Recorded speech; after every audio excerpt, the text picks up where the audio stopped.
I think what you have right now is a diversification of economic activities down south. You know, we were just visiting corporates in China. I think the feedback that we get is that now, given the lack of clarity of demand in US and as well as structural problem in Europe, the domestic slowdown in China, we're beginning to see activities coming down to Southeast Asia. We're talking about a 650 million population, ASEAN becoming the fourth largest economy bloc by the year 2030. I think there's a lot of gravitation towards activities in this part of the world. But to be honest, I don't think we are spared from the economic slowdown. I think what we have in global supply chain, a lot of this, what we are seeing in China, is a result of 30 years ago where the Americans operated this outsourcing policy, where manufacturing base were moving towards China. Even in 1990s, we saw there was still a lot of activities in China, and in fact, America was the one who helped China into its role in the WTO.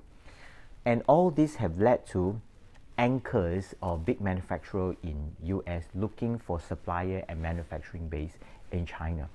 And as a result, China became the manufacturing hub of the world. India was the IT services. So what we are seeing today, if you want to put it on paper, is that the whole outsourcing policy was perhaps too successful.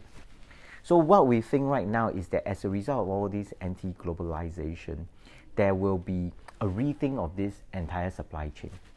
The global supply chain was really based on the Japanese way, the Toyota way, very tight, where just in time.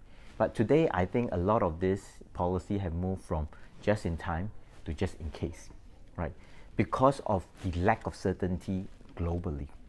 And so what we'll see is that there will be a rethinking, a looser supply chain that will be adopted by corporates around the world. I think what you have globally right now is that the West, lesser than China, is being caught into this trade tension between US and China itself. There's a lot of focus back to ASEAN corporates. And what we saw in ASEAN is that I think, to be honest, we will be impacted by the slowdown. But there are also activities coming into Southeast Asia that I think qualify us for new conversation that we previously do not have. And I think right now the key approach for most of the corporates around the world is clearly diversifying risk, and ASEAN happens to be some of the beneficiary from all these supply chain. Vietnam, i.e. textile garment, we have seen that, whereby alternative supply chain are beginning to evolve out. It is not a 6 months conversation. It will take years to evolve out. But clearly over the next 5 years, in light of all this anti-globalization, you will find the world corporates operating in a little bit more risk-averse, diversification, a little looser kind of supply chain management.